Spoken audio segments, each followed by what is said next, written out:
ప్రస్తుతం మనతో పాటు ప్రముఖ పారిశ్రామికవేత్త సురభి గారు ఉన్నారు. ఈ రోజు జాగృతి పార్టీలో చేరడానికి గల కారణాలు ఏంటి, మరి జాగృతి పార్టీ అధికారంలోకి వస్తుందా లేకపోతే కవిత గారి మీద అభిమానంతో జాయిన్ అవుతున్నారా అనేది వారి మాటలు తెలుసుకుందాం. నమస్తే అండి. సో మేడం, ఈ రోజు కవిత గారి పార్టీలో చేరడానికి గల ప్రధాన కారణం ఎందుకంటే పారిశ్రామికవేత్తలు అన్నప్పుడు ఇప్పుడు బీజేపీ కావచ్చు, కాంగ్రెస్ కావచ్చు, బీఆర్ఎస్ కావచ్చు ఎంతో మంది అడుగుతుంటారు. అయినా వాళ్ళని పక్కన పెట్టి అంటే కవిత గారితో ప్రయాణించడానికి కారణం మేడం? కవిత గారు ఇస్ విజనిస్ట్ హర్ సెల్ఫ్ అండి. I like her ideas, I like what she has to say, I like her agendas in life. ప్రతి ఒక్క ఇష్యూ మీద మాట్లాడతారు తను. ఆ ఇష్యూ బేస్డ్ గా ముందు వెళ్ళడమే ఈజ్ మై ఓన్ ఆబ్జెక్టివ్. రాజకీయాల్లో అంత జరుగుతాయి కానీ ఇష్యూ బేస్డ్ అనేది is very new to me and especially it's a woman standing కదా. Andhra or Telangana has not had a woman chief minister so far. It is our goal and motive that we make the first chief minister who is a woman in Andhra or Telangana. ఉమ్మడి తెలంగాణ రాష్ట్రంలో how we go ahead we have to see. So మొదటి మహిళా ముఖ్యమంత్రి అవుతారని చెప్పేసి fix అయిపోయారా? నేనైతే fix అయిపోయినా.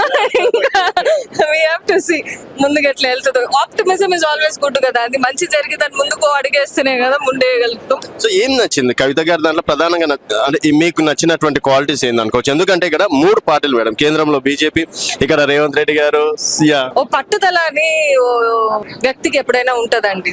అది ఓ ఆడపిల్లగా, ఓ ఆడదిగా ముందుకు రావాలంటే చాలా ఒక ఏం చెప్పేది అంబిషనే గాని లేకపోతే inner self of that I have to do something for తెలంగాణనే గానీ చాలా మంది దగ్గర తక్కువ కదా. ఒక ఉమెన్ యాక్టివిస్ట్ గా I look up to her. I think she'll do a good job and I think we will win. Maybe not in the near future but we will win. That is our goal.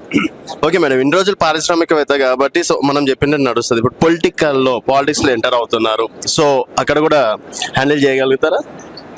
Handle చేయగలుగుతాము అనే ఉద్దేశంతో ముందుకు పోతున్నాం. అడ్డంకులు ప్రతి దాంట్లో ఉంటాయండి. ఏ business తీసుకున్నా, ఏ పొలిటికల్ రాజకీయం తీసుకున్నా గానీ ఇష్యూస్ అనేది ఎక్కడైనా ఉంటది. అది దాటికి ముందుకు పోవాలి కదా. రేపు ఒక లక్షల కోట్ల ఆడపిల్లలకి ధైర్యం ఇవ్వాలంటే మా లాంటి వాళ్ళు నిలబడాలి కదా.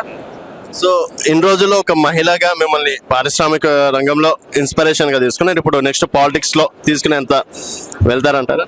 నా చేతిలో ఏముందో అది చేయగలిగిన బాధ్యత నాది. ప్రజలు ఎట్లా తీసుకుంటారో ముందు వెళ్ళేటప్పుడు చూస్తామేమో. ఇప్పుడు ఏం చెప్పలేము కదా రాజు గారు. సో పార్టీ పెట్టబోతున్నారు 25వ తేదీ నాడు. సో ఒక మహిళగా జాయిన్ అవ్వడం పార్టీ సక్సెస్ఫుల్ అవుతుంది అనుకుంటున్నారా? ఖచ్చితంగా, లేకపోతే ముందు అడిగేయం కదా. I have complete belief in Mrs Kavitha Kalvakuntla. I think she strong. I think she is extremely ambitious. I think she goes issue based. I think we will win. So చివరి వరకు కవిత గారితో ప్రయాణం ఖచ్చితంగా, లేకపోతే ముందుకు ఎందుకు వస్తాం. థ్యాంక్ యూ సో మచ్ అండి.